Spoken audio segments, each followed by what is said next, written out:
నమస్కారం ప్రజలారా, మా యూట్యూబ్ ఛానల్. నా పేరు రాజు.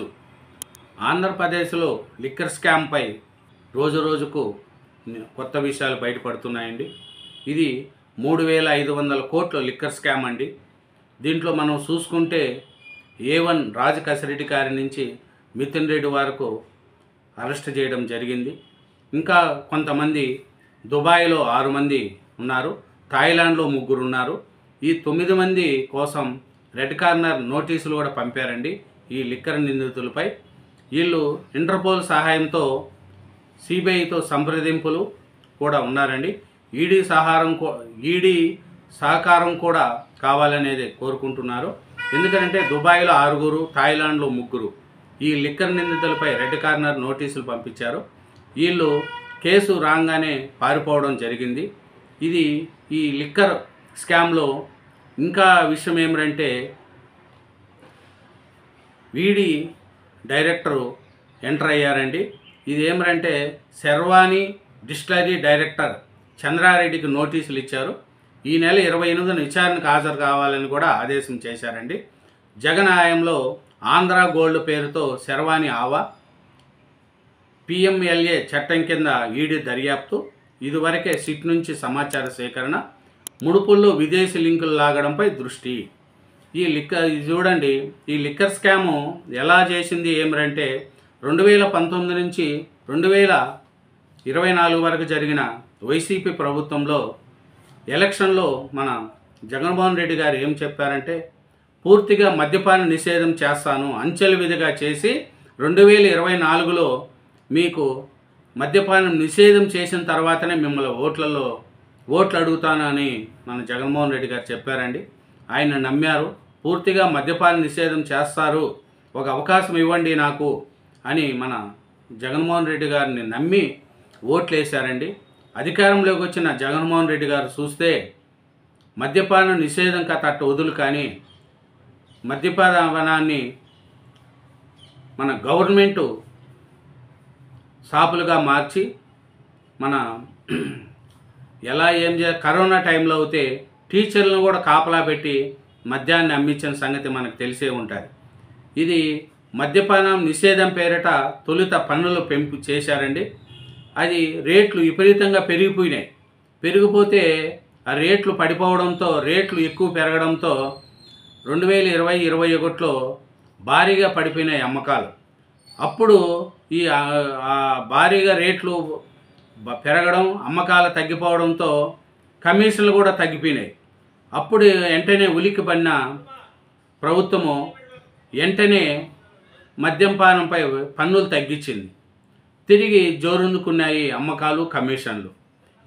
ఈ ఛార్జ్ షీట్లో పడిన మన ఈ సిట్ విచారణలో బయటపడిన కుట్రలను మనం చూసుకుంటే చాలా ఉందాయండి. ఎందుకంటే వేల కోట్ల మద్యం దోపిడీ సొమ్మును దేశం దాటిచ్చారు. దీన్ని UAE, దుబాయ్, థాయిలాండ్ దేశాల్లో విలాసవంతమైన జీవితం అనుభవిస్తున్నారండి. లిక్కర్ కేసు నమోదు కాగానే విమానాల్లో విదేశాలకు చెక్కిన 9 మంది మద్యం ముఠా సభ్యులు దేశానికి రప్పించే దిశగా ప్రత్యేక దర్యాప్తు బృందం సిట్ ముందడుగేసిందండి. ఇది చూడండి, ఈ మద్యంలో చాలా స్కామ్ ఇది. దీంట్లో పాల్గొన్న వాళ్ళు అందరూ కూడా చూడండి, A1 రాజ్ కసిరెడ్డి మొదలుకొని వైసీపీ ఎంపీ మిథున్ రెడ్డి వరకు ఈ కేసులో 12 మంది వరకు అరెస్ట్ చేశారండి. దీంతో ఆగలేదు, ఇంకా అరెస్టులు ఉంటాయి. విజయసాయిరెడ్డి గారు దీనికంటే ముఖ్య కారకుడు. విజయసాయిరెడ్డి గారు కూడా అరెస్టు తప్పకుండా ఉంటుంది. విజయసాయిరెడ్డి గారి అరెస్టు తర్వాత జగన్మోహన్ రెడ్డి గారి అరెస్టు కూడా ఉంటుంది అనేది కూడా తెలుస్తుంది. మరి జగన్మోహన్ రెడ్డి గారికి అరెస్టు ఉండడానికి బీజేపీ పెద్దలు కొంచెం సపోర్ట్ ఉండాలి అనేది కూడా జనాల్లో ఉంటున్నారు. కానీ జగన్మోహన్ రెడ్డి గారిని అరెస్ట్ చేస్తారా చేయరా, ఒక మాజీ సీఎంగా అతని జోన్కి వెళ్తారా వెళ్ళరా అనేది మనకు పూర్తిగా తెలియట్లేదు. ఒకవేళ అరెస్ట్ చేసినా చేయకపోయినా కానీ జగన్మోహన్ రెడ్డి వారి మటుకు జనంలో, ప్రజల్లో మటుకు అతనికి ఈ మద్యం స్కామ్లో అతనికి వాటా ఉంది అనేది అందరికీ తెలిసిపోయింది. అరెస్ట్ చేసినా చేయకపోయినా జగన్మోహన్ రెడ్డి గారికి ఇది చాలా అవినీతి స్కామ్ ఇది. దీంట్లో జగన్మోహన్ రెడ్డి గారికి ప్రజల్లో చాలా చెడ్డ పేరు మూట కట్టుకోవడానికి ఈ కుంభకోణం బయటపడుతుందండి. ఎందుకంటే తాగుడు మనం చూడండి, మద్యపానం నిషేధం చేస్తున్న జగన్మోహన్ రెడ్డి గారు తాగుడు పెంచింది జగన్మోహన్ రెడ్డి గారే. కమిషన్లు నొక్కేయడానికే పన్నులు వ్యూహం, షాక్ కొట్టేలా రేట్లు పెడతానంటూ అధికారంలోకి కానీ మడిము తిప్పి చివరికి మహిళలే షాక్ ఇచ్చారు. మద్యపాన నిషేధం పేరిట తొలుత పన్నుల పెంపు, ఫలితంగా ఆకాశాన్ని తాకిన మందు రేట్లు, 2020-21లో భారీగా పడిపోయిన అమ్మకాలు. చూడండి, జగన్మోహన్ రెడ్డి గారు ఇంటర్నేషనల్ బ్రాండ్లను కూడా అన్నిటినీ తీసేశారు. ఇంటర్నేషనల్ బ్రాండ్లను తీసేసి ఇతను ఏం చేశాడంటే ఎవరు కమిషన్లు ఇస్తారో వాళ్ళకే ఆర్డర్లు ఇస్తూ వచ్చారు. ప్లస్ డిజిటల్ పేమెంట్ తీసేశారు, ఆన్లైన్ పేమెంట్ పెట్టారు. మళ్ళీ ఏం చేస్తారో చూడండి. కానీ దీనివల్ల డిజిటల్ పేమెంట్ తీసేయడం అంటేనే అప్పుడే అర్థం అయిపోతుందండి. ఈ ప్రభుత్వం ఎక్కడ ఏమన్నారంటే జగన్మోహన్ రెడ్డి గారు అధికారం రాకముందు చూడండి, రాష్ట్ర ప్రజలందరికీ చెప్తా ఉన్నా చంద్రబాబు చేస్తాడో లేదో తెలియదు, కానీ బుద్ధి ఉన్నోళ్ళైతే చెయ్యాలి. 2 ఏళ్లకు 3 ఏళ్లకు మన ప్రభుత్వం వస్తుంది, పూర్తిగా మద్యాన్ని నిషేధిస్తామని గట్టిగా చెప్తున్నా. మద్యం రేట్లు షాక్ కొట్టేలా పెంచుతాం. 5 స్టార్ హోటళ్ళు తప్ప ఎక్కడా మద్యం దొరకకుండా చేస్తాం. 2019 ఎన్నికల ముందు జగన్ పదే ఇచ్చిన హామీ ఇది. అన్నట్లుగానే 5 ఏళ్ల పాలనలో జగన్ షాక్ ఇచ్చారు.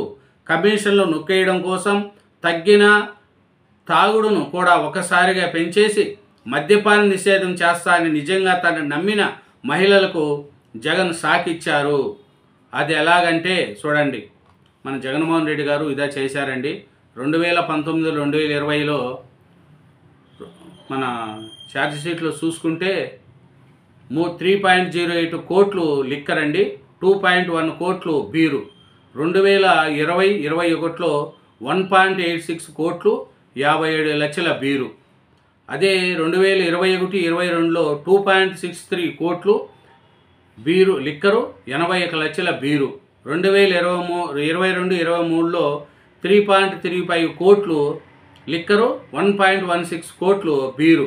ఇంక 23-24లో చూసుకుంటే 3.46 కోట్లు లిక్కరు, 1.17 కోట్లు బీరు. చూడండి, పెరిగిన అమ్మకాలు చూడండి. ఒక్కో సంవత్సరం మద్యపాన నిషేధం చేస్తూ అన్నారే కానీ లిక్కర్ కానీ బీరు కానీ 2020 నుంచి 20లో బాగా పెరిగినాయి.